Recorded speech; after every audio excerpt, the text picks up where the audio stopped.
We Are Many, which is a documentary about the Stop the War Coalition, which mobilised mass marches in London and, of course, elsewhere, February 15th, 2003, and spectacularly failed to stop the war. But what the film does is it attempts to reclaim that event and to say that actually it was inspirational, that the whole idea of mass mobilisation, of mass protest, although it didn't achieve its immediate aim, was to encourage people to understand that, as one American newspaper had said, the masses are a superpower, the people are a superpower, that in fact there is such thing as people deciding en masse to protest, to make their own decisions. It features a number of interviews, some of them very teary and tear-inducing, I have to say, with people who are, on the original march.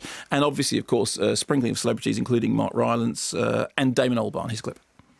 I got the sense from the people on the podium that they, in a way, felt the job was done, that this was going to change the government's opinion. Now, we will never know what Tony Blair and his advisors were thinking on the eve of that day. I'm sure they gambled on us not coming back.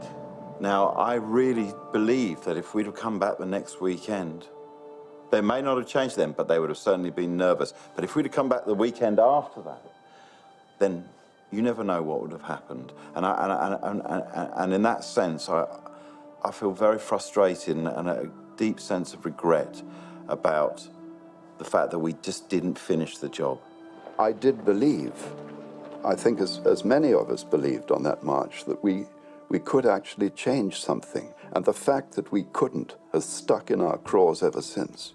And yet what the film attempts to demonstrate is that things are changing, that somehow what it did was to light a candle, to hold a beacon, to wave a flag, around which subsequent global mobilisation happened that you might not immediately have seen as being connected. It then follows also the sort of the complicated trail of information from the dodgy dossier through to the Chilcot inquiry in a way which is still strangely energising to watch. It's a very well made documentary, very engrossing, hearing people talking, first-hand experience, recounting a story that, most of us know and many were involved in, but it is recounted powerfully and in a way which makes sense and makes the story understandable and makes you feel that you want to get involved.